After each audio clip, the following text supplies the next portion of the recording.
नमस्कार दोस्तों, स्वागत है आपका आज के एक और नए महत्वपूर्ण अपडेट वाले वीडियो में।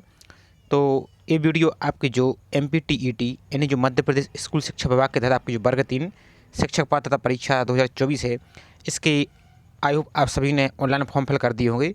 अब बहुत से कैंडिडेट के फॉर्म फिल में कोई मिस्टेक हो चुकी है, जैसे उन्होंने फ़ोटो को पुरानी फ़ोटो लगा दी है, फ़ोटो में नाम नहीं लिखा है, किसी के फ़ोटो में डेट नहीं लिखी है, साथ ही किसी के सिग्नेचर मिस्टेक है, किसी के हैंड डिक्लेरेशन मिस्टेक हैं, किसी के सर्टिफिकेट मिस्टेक हैं और कुछ और अन्य जानकारी मिस्टेक हैं।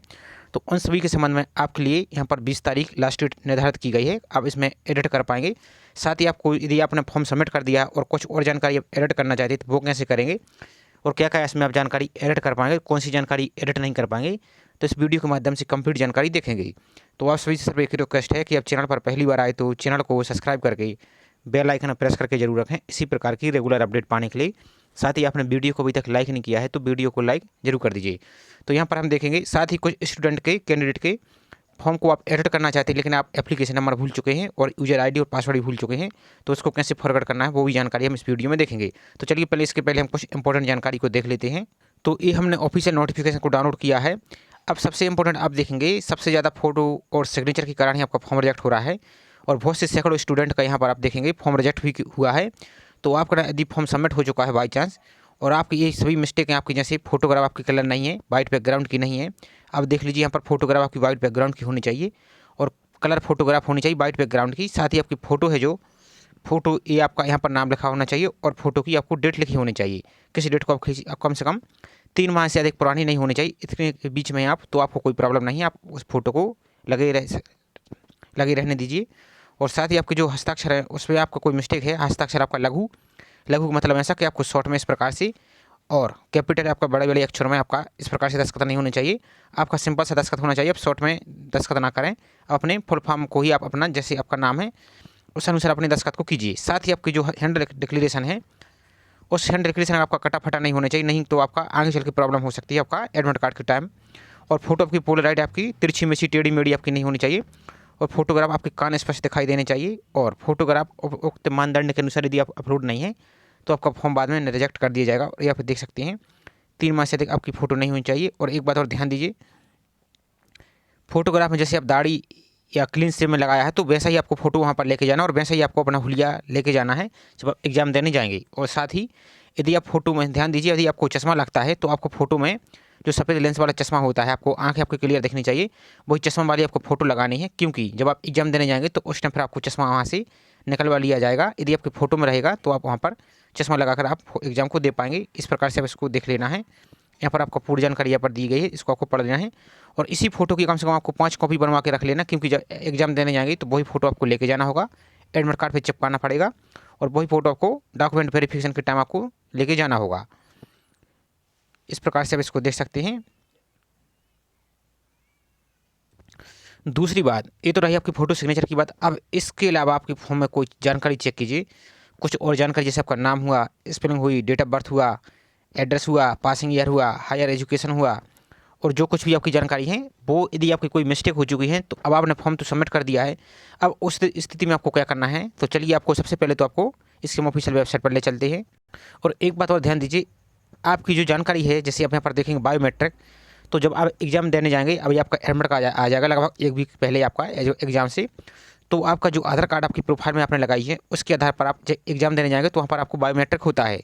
अब अपने मोबाइल में आप चेक कर लीजिए कि जो आपका आधार कार्ड है वो आपका बायोमेट्रिक फिंगर आपका लॉक तो नहीं है, वो क्योंकि आपका अनलॉक होना चाहिए तभी आप वहाँ पर फिंगर आएगा और आप एग्ज़ाम दे पाएंगे। बहुत सी कैंडिडेट का बायोमेट्रिक ये लॉक रहता है, उस कारण से आपको वहाँ पर एग्ज़ाम में फिंगर नहीं आता और आप एग्ज़ाम से बाहर कर दिया जाता है वहाँ पर। तो ये सभी समस्या आती है। अब आपको बायोमेट्रिक चेक कैसे करना है तो सैकड़ों वीडियो मिल जाएंगे आपको यूट्यूब पर, आधार कार्ड का बायोमेट्रिक फिंगर लॉक कैसे चेक करें इस प्रकार से आप देखेंगे तो आपको मिल जाएगा। यदि आप बोलेंगे तो कमेंट करके हम और उसका अलग से वीडियो बना देंगे।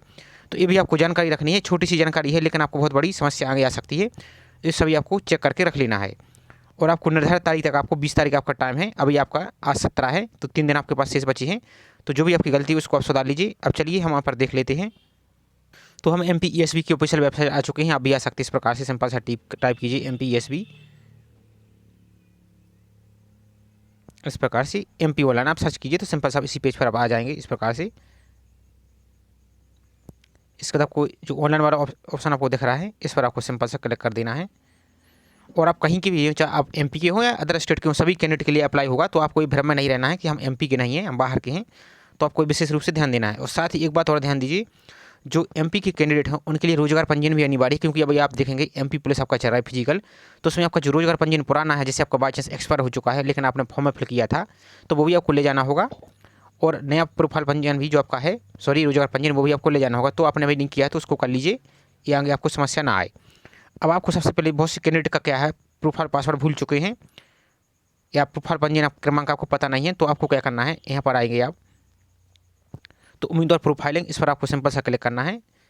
तो यहाँ पर आएंगे तो प्रोफाइल पंजीयन फॉर्म संशोधन, यदि आपकी फ़ोटो, सिग्नेचर और डॉक्यूमेंट आपकी ये सभी मिस्टेक हो चुके हैं तो ये आपके फॉर्म से एडिट नहीं होंगे, आपको प्रोफाइल पंजीयन में आपको संशोधन करना होगा। अब प्रोफाइल पंजीयन में कैसे संशोधन करना, तो यहाँ पर आप जाएंगे प्रोफाइल पंजीयन क्रम फॉर्म संशोधन, इस पर आपको क्लिक करना है। अब इसको कैसे संशोधन करना, इसका हमने कंप्लीट वीडियो बना दिया, तो लिंक आपको डिस्क्रिप्शन में दी है, तो उसको आप देख लीजिए। यदि आप अपना पासवर्ड भूल चुके हैं प्रोफाइल पंजीयन का, तो इस पर आप क्लिक कीजिए। तो यहाँ से आप अपनी जानकारी फिल कीजिए इस प्रकार से। तो यहाँ पर आपको जो प्रोफाइल पंजीयन नंबर वो आप यहाँ पर फिल कीजिए, यहाँ पर मोबाइल नंबर, और इस कैप्चा को लॉगिन करके सॉल्व करके यहाँ पर सबमिट पर क्लिक कीजिए, तो आपका ये पासवर्ड वहाँ पर आपकी मोबाइल नंबर पर आ जाएगा। तो यहाँ से आपको कर लेना है।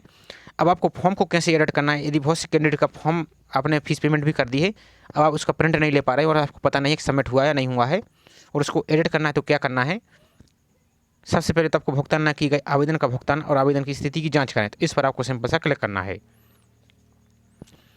अब जैसे इस पर क्लिक करेंगे तो जो आपका एप्लीकेशन नंबर, ध्यान दीजिए एक प्रोफाइल पंजीयन का नंबर आपका अलग है और एक आवेदन क्रमांक अलग है। तो जो आवेदन क्रमांक आपका फॉर्म है वो नंबर यहाँ पर फिल करना है, और डेट ऑफ बर्थ, और यहाँ पर आपका प्रोफाइल पासवर्ड अंकित करना है, जो आपको प्रोसेस बताई फॉरवर्ड का, उस तरीके से आपको कर लेना है। यहाँ पर आपको कैप्चा सॉल्व करके आगे बढ़ा पर आपको क्लिक करना है, तो आपका फॉर्म यहाँ पर ओपन हो जाएगा। ध्यान दीजिए यहाँ से आप अपने फॉर्म को चेक कर पाएंगे कि क्या कुछ जानकारी सही है या नहीं है। ये तो रही आपकी, यदि आप अपना एप्लीकेशन नंबर भूल चुके हैं तो अब आपको क्या करना है, यहाँ पर आपको प्रोफाइल पंजीयन संख्या से आवेदन संख्या खोजें, इस पर आपको सिंपल सा क्लिक करना है। तो यहाँ पर वही आपका जो पंजीयन प्रोफाइल पंजीयन नंबर है वो आपको यहाँ पर फिल करना है, यहाँ पर अपनी जन्म तिथि, और यहाँ पर आपको प्रोफाइल पासवर्ड अंक डालना है, फिल करना है, और कैप्चा को सॉल्व करके आगे बढ़ा पर आपको क्लिक करना है। तो यहाँ से आपको अपने एप्लीकेशन नंबर फॉरवर्ड कर पाएंगे। ये तो रही ये बात। अब आपको एडिट कैसे करना है, तो यहाँ पर आएंगे आपको प्रोफाइल, तो प्रोफाइल को एडिट करने के बाद जो जानकारी आपकी बेसिक है आप चेक कीजिए, आपकी प्रोफाइल में जो जानकारी आपकी फिल है वही जानकारी आप पहले प्रोफाइल में एडिट कीजिए। उसके बाद प्रोफाइल को एडिट करने के बाद आपको फिर अपने फॉर्म को एडिट करना होगा। फॉर्म की एडिट फीस आपको 60 रुपये आपको पे करनी होगी। यहाँ पर आएंगे आप, तो यहाँ पर एक आपको ग्रीन कलर का ऑप्शन आपको दिख रहा है, इस पर आपको क्लिक करना है। फॉर्म को एडिट करने के लिए 20 तारीख आपकी लास्ट डेट है, तो इस पर आपको टिक करना है। यहाँ पर पूरी जानकारी आपको पढ़ लेना है, यहाँ पर क्या कुछ बोला गया है इंस्ट्रक्शन आपको यहाँ पर। तो यहाँ पर आप आगे बढ़ा पर क्लिक करेंगे तो यहाँ पर आप फीस देख सकते हैं, आपको यहाँ पर 60 रुपये आपकी फीस पेमेंट करनी होगी। इस पर तो आगे बढ़ा पर आपको सिंपल सा क्लिक करना है। ध्यान दीजिए, तो यहाँ पर जो आपका एप्लीकेशन नंबर है वो आपको यहाँ पर फिल करना है, और जो ट्रांजेक्शन आईडी जब आपने फीस पेमेंट की है वो ट्रांजेक्शन आईडी आपको फिल करनी है। अब यदि आप भूल चुके हैं तो आपको पूरे से बताया, आपको पहले अपना फॉर्म को निकाल लेना है, जो कि आपको आवेदन की स्थिति बताई थी आपको, उसका तो डेट ऑफ बर्थ फिल करनी है, और यहाँ पर आपको पूरी जानकारी यहाँ पर सत्यापित आगे बढ़ा पर क्लिक करना, तो आपका पूरा फॉर्म यहाँ पर एडिट मोड में चला जाएगा। उसको एक एक जानकारी को एडिट करके आपके फॉर्म को सेव करके फीस को पेमेंट कर देने हैं। उसके बाद आपको अपने फॉर्म को इसी प्रकार से दोबारा से चेक कर लेना कि आपका फॉर्म एडिट हुआ है नहीं हुआ। इस पर आपको क्लिक करके इस वाली लिंक पर क्लिक करके आपके फॉर्म को चेक कर लेना है। अब यदि बाई चांस कुछ जानकारी आपकी प्रोफाइल पंजीयन में आधार कार्ड से ली गई है तो उसमें आपकी नाम इधर उधर हो सकता है, तो अब आपको अभी कुछ नहीं करना है। अब आपको एग्जाम दे लेना है, जो आपके आधार कार्ड में रहेगा बेसिक जानकारी उसी के आधार पर आपकी एडमिट कार्ड में आपकी जो जानकारी वो चेक की जाएगी, डेट ऑफ बर्थ जो कुछ भी है। उसके बाद आपको क्या कर लेना है, आपको गलती तो नहीं करनी, लेकिन आपको उसके बाद आपको अपने आधार कार्ड को जो 10th की मार्कशीट है उसके अनुसार ही आपको यहाँ पर एडिट करके रख लेना है, क्योंकि अब भारत के कोई भी एग्जाम देंगे तो आपकी जो 10th की मार्कशीट है उसी के अनुसार आपकी डॉक्यूमेंट वेरिफिकेशन होता है। तो ये सभी प्रोसेस आपको देख लेना है। अब इसके अलावा कोई और आपको कन्फ्यूजन है, आप A to Z जानकारी पूरी फॉर्म को सुधार पाएंगे। जिसका फॉर्म सबमिट हो चुका है, अब जिसका फॉर्म कैंसिल हो चुका है तो उनका तो कुछ नहीं कर सकते, उनकी लास्ट डेट निकल चुकी है।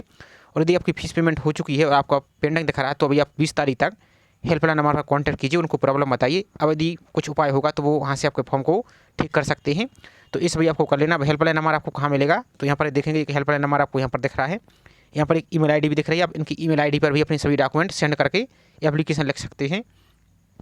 और एक हेल्पलाइन नंबर आपको नोटिफिकेशन में मिल जाएगा, टोल फ्री नंबर है, उन सभी पर आप कॉन्टैक्ट करके अपनी बात को रख सकते हैं। एक छोटा सा आपको इन्फॉर्मेशन है, आई होप जानकारी आपको पसंद आई होगी। और इन सभी की जानकारी की एडिट की वीडियो, सभी की जानकारी की वीडियो मैंने ऑलरेडी बना दिया है, सभी की लिंक आपको डिस्क्रिप्शन में दी है, तो उनको देखकर अपने पूरे फॉर्म को A to Z एडिट कर सकते हैं और सभी जानकारी को करेक्शन कर सकते हैं। तो चलिए मिलते हैं इसी प्रकार से एक और नई जानकारी के साथ। जय हिंद।